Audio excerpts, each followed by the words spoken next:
règles douloureuses, ça veut dire que j'ai des douleurs au bas-ventre lorsque je saigne.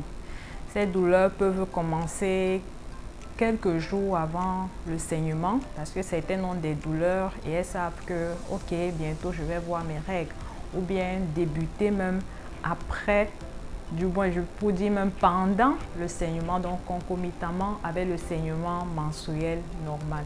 Il faut savoir que ce n'est pas une fatalité, mais je conseillerais à celles qui n'ont pas eu ça dès le départ, si peut-être 2 ou 3 ans après leur première règle, elles commencent à avoir des douleurs au bas-ventre, moi je proposerais qu'elles se rendent dans une structure sanitaire.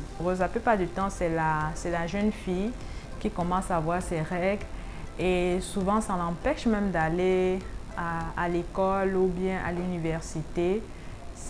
Elles sont, comme on a dit tantôt, elles peuvent être invalidantes. C'est beaucoup plus cette jeune fille qui commence à avoir ses règles. Ça peut aussi être celle qui n'a jamais eu ça et puis du jour au lendemain, elle commence à avoir vraiment très mal pendant ses règles. Je vais d'abord expliquer un peu les 3 mécanismes qui peuvent expliquer que l'on ait mal pendant ses règles.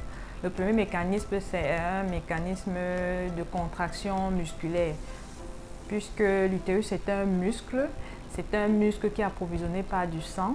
Donc lorsque dans ce sang, il est retrouvé des substances qu'on appelle prostaglandines, vous n'êtes pas obligé de retenir cela.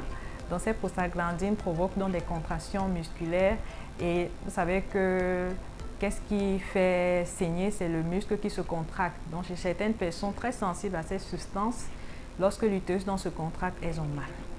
Le deuxième mécanisme, ça peut être des troubles hormonaux. Il y a certaines personnes qui ont donc ces troubles et lorsqu'elles saignent, elles ont des douleurs. Le troisième mécanisme, c'est un mécanisme inflammatoire. Ce mécanisme inflammatoire, on le retrouve beaucoup plus chez celles qui n'avaient pas encore de règles douloureuses et quelques années après, elles se retrouvent en train d'avoir des règles douloureuses. Ça s'appelle l'endométriose. Je pense que certains téléspectateurs le connaissent, cette pathologie qui est très invalidante. Donc vous convenez avec moi que lorsque vous venez à l'hôpital, on va essayer de faire la part des choses. Si la douleur est juste due aux crampes, on peut vous donner des spasmolytiques qui vont donc calmer la douleur.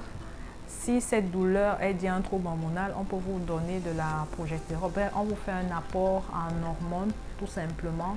Certaines même ont déjà eu à bénéficier de pilules parce que la pilule, ça va diminuer la quantité du saignement, ça diminue également la douleur. Maintenant, chez celles qui ont l'endométriose, il faudra d'abord qu'on pose le diagnostic et la prise en charge, c'est au cas par cas en fonction de la sévérité. Il faut savoir que lorsqu'on vous met donc sous ces traitements pour diminuer la douleur des règles douloureuses, parce que c'est surtout ça, c'est pour cela que vous venez consulter, parce que vous avez mal, vous saignez et vous avez mal, il faut bien respecter les posologies, c'est-à-dire la fréquence et la quantité que l'on vous donne. Parce que si vous ne respectez pas, si on vous demande peut-être de prendre un médicament 3 fois par jour, vous prenez 2 fois par jour, ne vous attendez pas à ce que la douleur diminue. Donc il faut bien respecter la prescription médicale. Et vous allez vous rendre compte également qu'on vous demande souvent de ne pas attendre d'avoir les règles, de ne pas attendre d'être plié en 2. Vous allez devoir prendre des médicaments même 24 heures ou 2 jours avant. Parce que lorsque vous prenez donc ces médicaments, là je parle des antidouleurs, lorsque vous prenez ces médicaments et avant que le processus douloureux ne s'installe, vous le supportez mieux.